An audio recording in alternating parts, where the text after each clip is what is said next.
Chris Yandeck, CYInterview, covering Las Vegas and the world. Can you believe college football is only a couple of weeks away? As always, it's time for our yearly tradition. Phil Steele writes an amazing college football preview magazine. He's been doing this for a very long time. PhilSteele.com, whether you want to access the digital copy or get the physical copy sent to you in the mail. Phil, as always, it's great to have you on CYInterview for the yearly college football preview. How are you, sir? I am doing great, Chris. And as we talked about off air, I think this is close to 20 years we've been doing this interview. So I appreciate you having me on each year. Oh, we're always happy to have you, Phil. I learned more in 30 minutes to get me ready for the college football season than any preseason content I can consume in your magazine is the resource for college football fans, just for the scheduling alone and the coaching staffs and all that good stuff. So let's just begin. Who do you think are the two teams that are going to play for it all? Well, there's a lot of big-time contenders this year, Chris. And to me, one of the keys to the postseason now is overcoming the bye week. What was originally thought to be a plus, getting a bye. Teams that have the bye week into the playoffs are just 1-7. Only Curt Cignetti of Indiana has been able to overcome it. So if these two teams that I have playing for it all, can overcome the bye week, then they probably get there. But as we saw last year, Miami of Florida was the last team into the playoff and ended up nearly winning it all. But the two teams I have at the top this year, Chris, I'm going to start with Georgia. When I look at Georgia, they are a veteran squad. And last year, Georgia was just number 102 on my experience chart. This year, they're all the way up to number 12. You look at them defensively, they've got the second best defense in the country.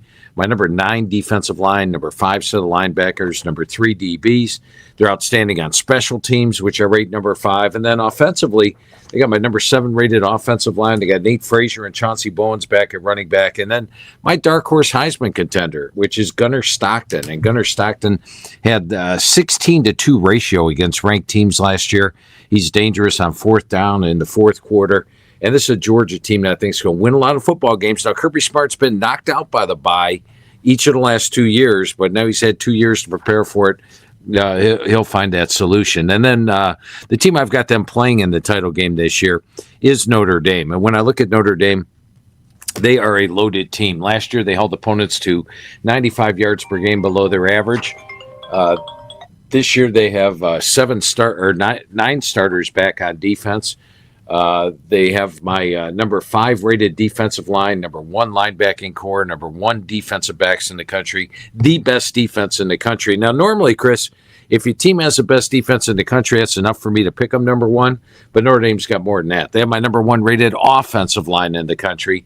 You look at them up front, they've got Craig, Jagasaw, Knapp, and Lambert, 4 offensive linemen that could be all NFL guys next year, and they're all back for another year together. They've got C.J. Carr back at running back, and when you look at the receiving core, Jordan Faison's back. Jaden Greathouse missed last year with injury. He's back. They had in a couple of Ohio State transfers in Quincy Porter and Mylan Graham. So overall, this is a loaded Notre Dame team. They take on my number 66 schedule in the country. Toughest 2 games are at BYU, home against Miami. But I've got them favored in all 12 games. And I love their motto this year, Chris. It is leave no doubt. They got left out of the playoffs last year. This is a Notre Dame team with the chip on their shoulder. So let's just talk about storylines for a moment. And I have to tell you, if you tell me I'm wrong, tell me I'm wrong. But Lane Kiffin's hire to LSU, is this the most highest expectation, overhyped college football head coach signing in history by any school? Well, there has been some in the past, but I tell you what, for right now, everybody's saying LSU is a national title contender. I don't see them quite at that level this year. When I look at LSU, I see a completely rebuilt team. Now, I know last year Texas Tech brought in the number 1 portal class and went from, barely above 500 to dominating the Big 12. But let's keep in mind, last year Texas Tech brought in that portal class and was putting it on top of my number 5 most experienced team in the country. So they already had an experienced team, a talented team, and brought the portal class in on top of it. LSU brings this portal class in on top of my number 93 most experienced team in the country. So it's basically a rebuilt team. They've got 59 new players this year that were added. Sam Leavitt did not participate in the spring. Now he is back in the fall, which is a good thing. But with all the reworked parts, playing in the SEC, 9 SEC games, playing Ole Miss, Auburn, Tennessee on the road, hosting Texas, Alabama, Texas A&M, and Clemson. They got a tough schedule. I think they could be very close to the preseason top 10 when it opens up in the AP poll, but I don't think they're going to finish in the top 10 at the end of the year. Fair enough. Let's talk about one other storyline that I want to talk about. Texas, Arch Manning, I think there were a lot of expectations last year. I don't know if any of those expectations were fulfilled. How's that going to pan out this year, in your opinion? Much better. And in fact, if you watched Texas last year, I thought Arch Manning got better and better as the season went on. And last year, if you look at his supporting cast, he only had one returning starter on the offensive line last year. His top running back only rushed for 597 yards. So he didn't have the support of the run game. And now this year, when you look at what he's got a veteran offensive line in front of him. And they had in a couple of 1,000-yard rushers in Hollywood Smothers from NC State and Raleek Brown from Arizona State. Both had 1,000 yards last year. That should give them the run game. You look at the receiving core, they returned Ryan Wingo, their top guy from last year, but then they had in a Cam Coleman from Auburn. So the receiving core is upgraded, and so the entire supporting cast upgraded. If you watched Arch in the last couple of games last year, he looked like everybody thought he would at the start of the year. I think he's going to have a big year. Plus, Texas has a better defense this year. Last year, they allowed 20 points per game. I think they'll be better than that. They have a top 10 defense to go along with it. They do play a tough schedule. There's no easy game on the schedule at all this year, even in the non-conference slate. They're playing Ohio State. They're playing Texas State, which is actually one of the top teams in the Pac-12. They're playing UTSA, one of the top teams in the American. So a very tough schedule this year, but I think Arch Manning will be a Heisman contender at the end of the year, and Texas is a legitimate contender, not only for the SEC, but for the national title. Understandable. So I think that the world, including you and myself, could never imagine, even under the new system, that Indiana would win the college football national championship. Looking at them defending their title, what are the realistic expectations? I give him a shot at it. And, Chris, I'll go back to my first conversation with Coach Cignetti when he was at James Madison, and they were coming up from the FCS to the FBS. They had lost a second-team All-American quarterback who was Conference Player of the Year and had very little experience returning at the quarterback position. And I'm like, well, Coach, you're a lot less experienced. You're losing your star, and you're taking a step up from FCS to FBS. So we're going to struggle a little bit at quarterback this year, right? And he's like, Phil, I've had an all-conference quarterback every year I've been a head coach. I'll have one this year. And guess what? They did that year. And now when you look at the piece he's got to replace Fernando Mendoza, it's Josh Hoover, a guy that's thrown for nearly 10,000 yards. And I think the offense is a better fit for him than TCU was. At TCU, maybe he was forced to throw a little bit more. Here he's got the run game with Turbo Richard and Kobe Martin. He's got the offensive line. I mean, they've got three starters back from last year's offensive line, which was a Joe Moore Award finalist. Defensive line's loaded, especially getting Stephen Daly and Kellen Wyatt back after I didn't have them in the magazine. That new ruling that came up has them one of the top defensive lines in the country. And then when I factor in the schedule, I actually have them favored in 11 of their 12 games, Chris. The only game I don't have them favored is home against Ohio State, but I've got that pick 'em. So Indiana winning the Big Ten again, quite a possibility. Indiana winning it all again, I don't doubt it. This team, it could be just as good as last year if Josh Hoover lives up to the billing, and Curt Cignetti once again produces that top-notch quarterback as he always does. So let's talk about Ohio State, as you just had mentioned. Of course, losing in the Big Ten championship game to Indiana last year. Again, I don't think anybody expected that as well. Can Ohio State get there, in your opinion? Yeah, they're very talented, especially on offense. They've got Julian Sand, a Heisman finalist, back at quarterback. They've got the best receiving core in football, as they always do. But Jeremiah Smith is the top wide receiver out there, and the talent is stacked at wide receiver. The offensive line, Chris, last year I only rated them slightly above average. This year I rate them the number 2 offensive line in the country. They got 4 starters back, and they looked a lot better as the year went on last year. I think that is going to be a big plus. They also have a 1,000-yard running back in Bo Jackson. Overall, I think they have the best offense in the country. Now, defensively, they lose a lot. But take a look at the defensive line. Last year, they lost 2 number 1 draft picks, a number 2, and a number 5 draft pick. This year, off the defensive line, they only, and I'm using air quotes there, a number 2 and a number 6 draft pick off the D-line. So the D-line's outstanding. Linebacking core is the big question mark. They lose 2 of the top 11 picks in the draft. That would probably be my biggest question mark on the team, as well as the schedule. Now, you might say last year's schedule was so easy it didn't prepare them for the playoffs, which is why they lost to Indiana and lost to Miami. But this year's schedule will have them prepared. They have to play Texas, Iowa, Indiana, USC, and Nebraska all on the road, plus host Oregon. It's a brutal schedule for Ohio State, but I'd give them a great shot. And if they make the playoff after battling that type of schedule with the number 1 offense in the country, they'll have a shot at winning it all. So it's, like I said, there's numerous candidates this year, Chris. Yeah, well, I mean, again, when you've got the big college football playoff, there has to be numerous candidates anyways, correct? Yeah, absolutely. So moving forward on that, let's just talk across the way to the biggest rival of Ohio State, Michigan. Can they rebound from last year? Will it be a better year? Yeah, and, last year, Michigan actually went 9-3 during the regular season, but yes, Michigan fans were a little disappointed. I think, when you go through that coaching search, they got rid of Moore, and then all of a sudden this coach turned them down, and that coach turned them down, and boy, who are you going to get a coach? And then all of a sudden Kyle Whittingham appears, and home run. Kyle Whittingham's an excellent head coach, always gets the most out of the talent on hand, always has a strong offensive line, always has a strong defense. And he brings over his offense coordinator with him, Jason Beck. And Jason Beck, 2 years ago at New Mexico, I thought did a fantastic job. When I looked at that team on paper prior to the season, I thought it was a below-average offense, but they produced big time with Devin Dampier, a quarterback. Now, he took Dampier with him to Utah, and last year they put up over 40 points per game again there. Now he's working with a Bryce Underwood, and Bryce Underwood, one of the better most talented quarterbacks out there athletically. And last year was his first year as a starter, as a freshman, and you'll see him improve this year. The offensive line looks solid, as it always will be under Whittingham, and usually is at Michigan. Remember, they won the Joe Moore Award back-to-back a couple of years ago. They've got one of the best running back cores in the country, Jordan Marshall and Savion Hitter, the true freshman. Hitter is the number 1 rated true freshman. He looked great in the spring. The receiving core has got Andrew Marsh, so they're solid, and defensively they're very good. Now, Michigan's schedule's not easy. They host Oklahoma. That's a toss-up game in my mind. They host Indiana. I've got them a slight underdog there. And then 2 of the last 3 games of the season, they have to go at Oregon and at Ohio State.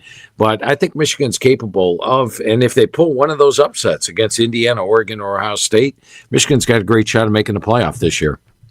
That'd be incredible. Listen, Kyle Whittingham, to me, incredible hire. I think that was the best hire that Michigan can get, even if you look back on that. That was incredible. Amazing. Yeah, it came out of the blue, and you're thinking, oh, my goodness, who are they going to get? And then all of a sudden, when it was announced Kyle Whittingham, I was like, home run. Absolutely, 100%. Aside from Georgia, who's your other favorite team or teams in the SEC this year? We talked about Texas with Arch Manning, and I think Georgia and Texas are the 2 most talented teams in the SEC. But if you're looking for a little bit of a surprise team, I'm going to go with the team that was picked 6th in the preseason media poll, and that's Alabama. And it's hard to believe Alabama would be a surprise team. But let's face it, last year they got blown out by Indiana, couldn't run the ball in the postseason, and lose their quarterback, Ty Simpson. Nothing to like, right? But I think Kalen DeBoer is a heck of a coach. He's 20-6 against ranked teams in his career. And he's got talent. You look at Keelan Russell and Austin Mack at quarterback. I don't care which one wins the job. They're very talented. It's an offense that produces a solid quarterback. Simpson did well in his first year as a starter last year. I think Russell or Mack will be up towards the top of the SEC quarterbacks at the end of the year. They've got the run game with Hill, Kroll, Riley, and Deere. I think they'll have an improved run game over last year. And they've got Ryan Coleman-Williams, a wide receiver, who did have 11 drops last year, but he's got a bit of a chip on his shoulder. They added size to the defensive front. They've got one of the best secondaries in the country. And then when you look at the schedule this year, I got them favored in 9 games. And then 3 games I've got toss-ups. home against Georgia. They beat Georgia on the road last year, at Tennessee, and at LSU. So this is a team that is way down on everybody's list this year, but I think has a great shot at making the playoff. And then the other main contenders in the SEC for a playoff spot, you've got Oklahoma, which returns the majority of its defense. They got number 3 defense in the country. John Mateer's hand is healthy. They'll have an offense this year, so watch out for them. They do have a tough schedule. Ole Miss, which, of course, came within a play of getting to the national title game last year under Pete Golding.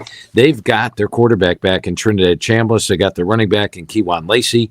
The defense is going to be better than last year. Last year they gave up a touchdown more than they did the previous year. They're a threat, but they do have to play a tough schedule, as all the SEC teams do. Texas A&M, if the offensive line comes around, I think with Marcel Reed back, Mario Craver at receiver, Asha Bethel-Roman, they'll be a threat. And then the other one I'll throw out is Tennessee. And if Tennessee gets good quarterback play, which they always do under Josh Heupel, they've got the supporting cast. Deshaun Bishop at running back. They've got Braylon Staley and Mike Matthews at wide receiver. And then they have my number 4 rated offensive line in the country. So I think all of those teams are true contenders in the SEC. Fair enough. Let's talk about some more first-year head coaches. John Summerall, the Florida Gators, not mentioned there. 4 wins last year. Probably doing better than 4 wins this coming year, no? What do you think for year 1? Yeah, I'm a big John Summerall fan. I think they made a great hire in Summerall at Florida, and everybody thinks that LSU won the coaching sweepstakes. I think Florida might have won it with Summerall. I think he's going to get this thing turned around. Now this year, they are facing, just like Napier faced, they're facing one of the tougher schedules in the country. They have to go at Auburn, at Missouri, at Texas, Georgia on the road, at Florida State, and then also host Oklahoma, host Ole Miss, a couple of playoff teams from last year, host an improved South Carolina team. But as long as they get good quarterback play, and that's the key. Aaron Philo comes over from Georgia Tech, which their offensive coordinator, Buston Faulkner, comes over from Georgia Tech. They've got Jaden Baugh, running back, one of the best backs in the country. They've got Vernell Brown and Dallas Wilson, a receiver. They had in Eric Singleton, who had nearly 1,000 yards for Faulkner and Georgia Tech a few years ago. I think Florida's going to be an improved team, get to a bowl game this year. I wouldn't put him in the contender role of the SEC in the first year of Summerall, but he'll have near in the short term. Oh, I agree with that 100%. I mean, I think that week 3 game against Auburn on the road with two new head coaches at both of those schools is going to be defining for both of those teams for the rest of their season, no? I agree. It is huge. And Jordan-Hare is one of the tougher venues to play in. It's one of the loudest out there, well underrated. I think Alex Golesh steps into a good situation here at Auburn, inheriting Byron Brown, bringing over, I should say, Byron Brown with them from South Florida, bringing over the top receivers from South Florida. South Florida, a really potent offense last year. The fact that that's in Jordan-Hare has me picking Auburn slightly ahead of Florida this year. We shall see about that. Moving forward, Dan Mullen had a great first year with UNLV, gets them the conference championship game. They lose. Las Vegas football here in Las Vegas, not relevant for a very, very long time. Last 4 or 5 years, been relevant again. Can UNLV get to the college football playoff as one of those, as that non-group of 5 team? Yeah, they definitely have that shot this year. And, going over the roster with Coach Mullen, impressed. And he's doing a heck of a job bringing in talent. And then last year, what he got out of Anthony Calandria, we didn't see that from Calandria at his previous stop at Virginia, but got him to be the Mountain West Player of the Year. And now he's got the same type of quarterback to work with in Jackson Arnold, who had pretty similar stats to what Calandria had prior to the year. I think Jackson Arnold's going to have a massive year. They got Jet Thomas back at running back. The offensive line is led by Austin Boyd, an NFL caliber center. Defensively, they lose a lot off the defensive front 7. But last year they gave up 28 points per game and still got to 10-4. And probably one of the big keys for UNLV is the last 3 years they've got to that Mountain West title game and been knocked out by Boise State each year. Well, this year, Boise State's playing in the Pac-12. So if they get to the Mountain West title game, they won't have to match up there against them. I give UNLV a good shot at being that playoff team. They just got to take care of business on the road in a couple of tough games. They have to play Hawaii on the road. They have to play Air Force on the road and New Mexico on the road. All 3 teams are contenders in the Mountain West. So if they can win those 3 big road games, then the sky's the limit for UNLV. That would be pretty incredible. So let me ask you, fun storyline. North Dakota State is entering the FBS level. Here's my question to you in your opinion. We know what North Dakota State has done. Should this have happened earlier? Can they make a huge mark in a couple of years, in your opinion? Yeah, I think they can. You look at this year's squad. They have just 5 starters back on offense, 5 on defense. So this is a team that doesn't use the transfer portal, which I actually like. They're one of the more homegrown teams out there. And when I talked to Coach Polisek going over the roster with them, I said, hey, you have no experience at quarterback. He's like, we've produced 5 straight draft picks at quarterback. So he's sort of maybe the same confidence that Coach Cignetti had about the quarterback position, and Nathan Hayes made true be that. They're going to have a solid run game and a solid defense. My main concern with North Dakota State this year, Chris, is the schedule. There's 5 top teams, I feel, in the Mountain West. That is New Mexico, UNLV, Air Force, and Hawaii. Well, they play the other 4 all on the road. And those are pretty unique settings. UNLV plays in Raider Stadium. Hawaii is in the islands. The Air Force has got the military, and New Mexico, of course, the altitude.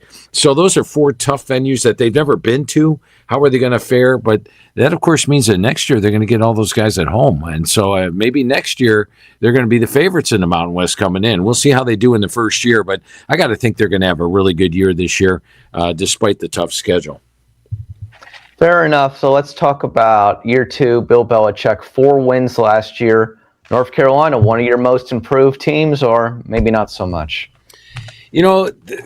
It's going to be interesting. I gave them the benefit of the doubt last year because of the schedule. They had actually one of the easiest schedules in the ACC, and they came up short. They lost some games they probably should have won, fumbled in the end zone for touchbacks in 2 games they could easily have won, went 4-8 on the year instead of getting to a bowl.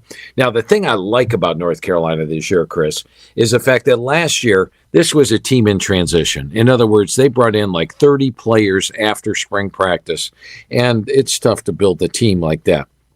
Every coach I talked to this year, they'd say, hey, Phil, how you doing? I'm like, Coach, I'm doing so great this year. There's no second transfer portal window. I don't have to rewrite 138 teams in May. And every coach came back and said, Phil, we were more of a team this spring. We could coach him harder. We could list a player third string, knowing he wasn't going to leave. The players could bond together more, knowing their friends weren't going to leave. Players didn't have to worry about getting replaced by the second portal window. The team we took into spring is the team we're taking into the fall. We're more of a team. Nothing emphasize that more than North Carolina this year. Every player that they took into the spring still on the roster. Last year, their starting quarterback didn't show up until July, I believe it was. Now he's been there the entire spring. So this is a much better North Carolina team. The negative part is the schedule's also a lot tougher. It's the 13th toughest schedule in the country. They have to play Miami, Clemson, Louisville, Virginia, Pitt, NC State, and Duke out of the ACC. So they're playing all the top teams in the ACC, a much tougher schedule. Now, Bill Belichick's a hell of a coach, and now he's got a team that's got continuity, but it is a tougher schedule. So I found it tough to pick where North Carolina's going to finish this year, but I did pick them in the lower half of the ACC. Makes sense. Let's talk about West Coast football, USC, UCLA, the Pac-12 coming back. Thoughts on the Pac-12 coming back, and who's your favorite team from the West Coast this year?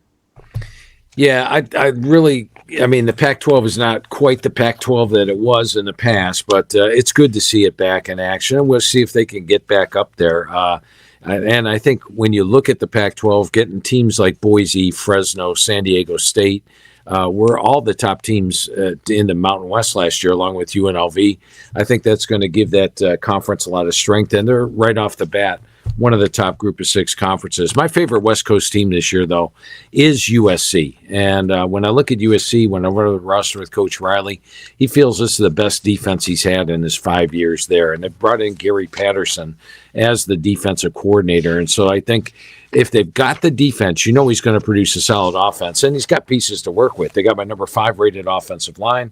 They got my number 9 set of running backs. I mean, Wayman Jordan was injured last year. He's back, and they walk-on King Miller had nearly 1,000 yards. He added 15 pounds in the offseason.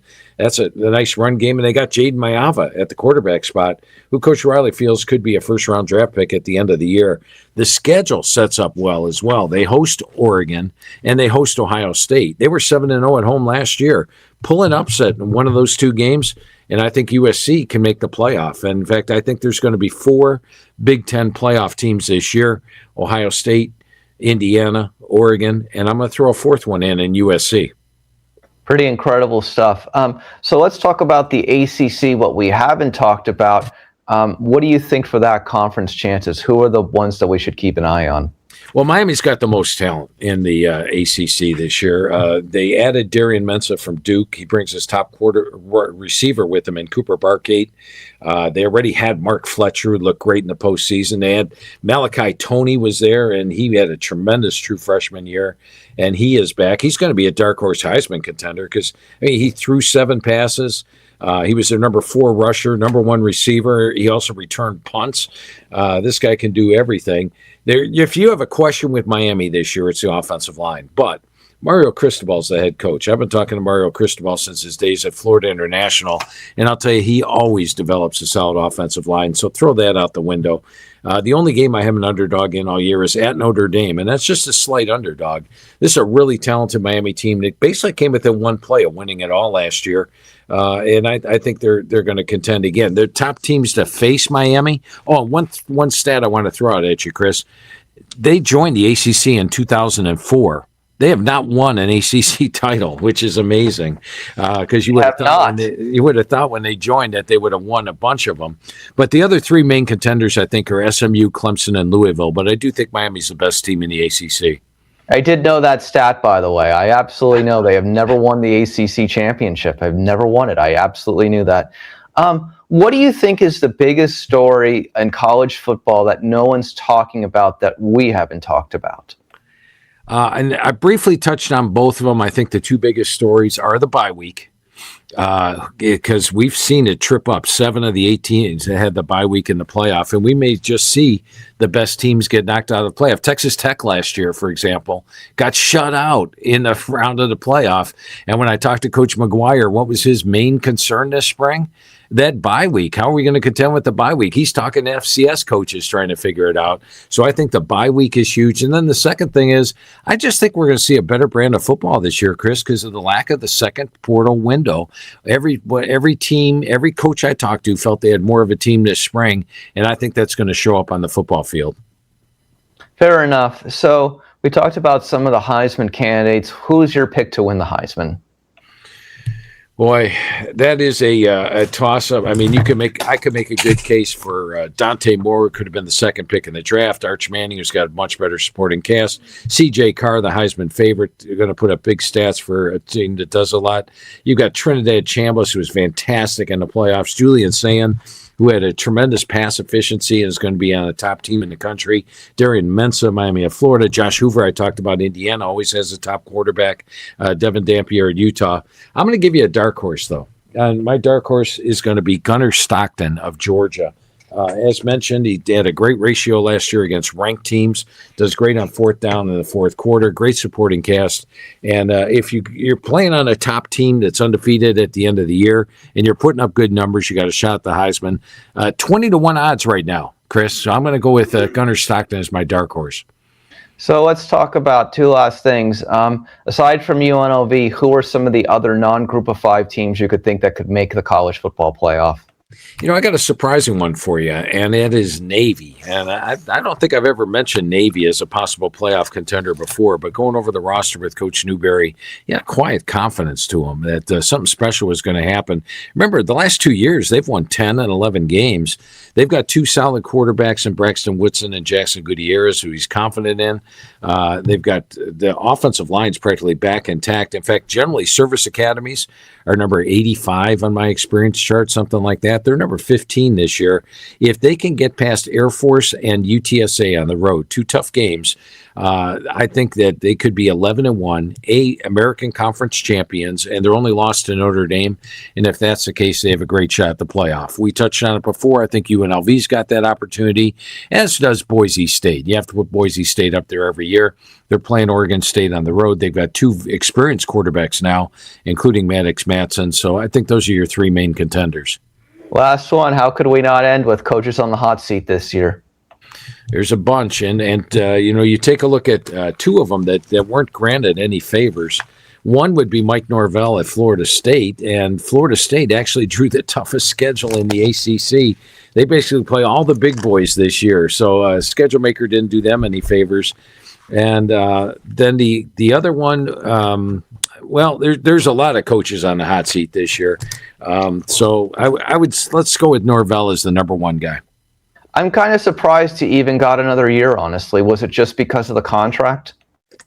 I think that had a great deal to do with it. There's a lot of money you'd have to pay out to buy him out. And just keep in mind, just 3 years ago, this guy was undefeated in the ACC at 12-0. So maybe they're hoping he can create magic again. It's just too bad he drew the toughest schedule in the ACC. Fair enough. Finally, philsteele.com. If you want the digital version, you can get it there. If you want the physical copy, you can get it there as well. Of course, you got to read this, you got to check it out, and you got to follow it through the entire college football season. If you ever have a question, go to the Phil Steele's College Football Preview magazine. Phil, it's always great. What year is this, by the way? This is year 32 for the magazine. The first issue was 188 pages. This year it's 376 pages with 2 full pages on all 138 FBS teams. Absolutely. No denying that. philsteele.com. Again, link down in the description below to check out everything great. Phil, as always, it's great to have you on. Looking forward to the college football season. I think it's going to be a really good one. As always, thanks for doing this for CYInterview. Wouldn't be a summer without talking to you, Chris. Thanks for having me on once again.